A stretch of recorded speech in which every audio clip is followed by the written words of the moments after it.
बिस्मिल्लाहिर्रहमानिर्रहीम। अस्सलाम वालेकुम नाज़रीन। तुर्गत अल्प कौन थे? तुर्गत अल्प का ख़ाइमा खानम से क्या रिश्ता था?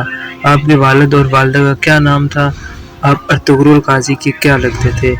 आपने कितनी उम्र में वफ़ात पाई? ये सब जानेंगे आज की इस वीडियो में। मगर आप इससे पहले अगर इस चैनल पर न्यू हैं तो इसको ज़रूर सब्सक्राइब करें ताकि मज़ीद इसी तरह की इन्फॉर्मेटिव वीडियो आपको देखने को मिल सके।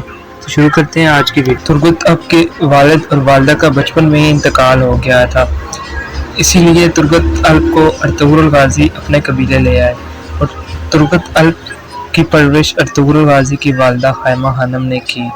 वो अर्तुगरुल गाज़ी के बचपन के दोस्त थे। तुर्गत उन जंगजुओं और अल्प में से था जिन्होंने तुर्क रहनुमा और अर्तुगरुल बेग के बेटे उस्मान अव्वल सल्तनत उस्मानिया के लिए जंग की। सल्तनत उस्मानिया के साथ साथ इसके बेटे orhan गाज़ी की खिदमत करने वाले इसके फौजी कमांडरों में से एक बन गए। आपकी पैदाइश 1200 में हुई। तुर्गत अल्प तारीख के पहले जंगजू हैं जिन्होंने तीर और तलवार के बजाय कुल्हाड़े से लड़ते रहे। तुर्गत दुनिया का लाजवाब मर्द मुजाहिद जो अल्लाह के नाम लेकर कुल्हाड़ा चलाता था। आपके कुल्हाड़े का वज़न 1 किलो 650 ग्राम था।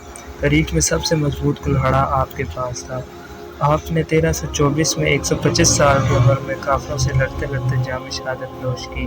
उम्र सबसे ज़्यादा 125 साल थी। वो अपनी सारी ज़िंदगी जिहाद करते रहे। आपका मकबरा तुर्की के गांव तुर्गत अल्प कब्रिस्तान में मौजूद है। आपको बताते चलें कि अर्तुगरुल गाज़ी के मज़ार के करीब एक मज़ार तामीर किया गया है, हालांकि ये इनकी असल कब्र नहीं है। ये सिर्फ और सिर्फ इनके अदराक के लिए इनकी कब्र इनके गांव में इनके नाम से कब्रिस्तान में मौजूद है।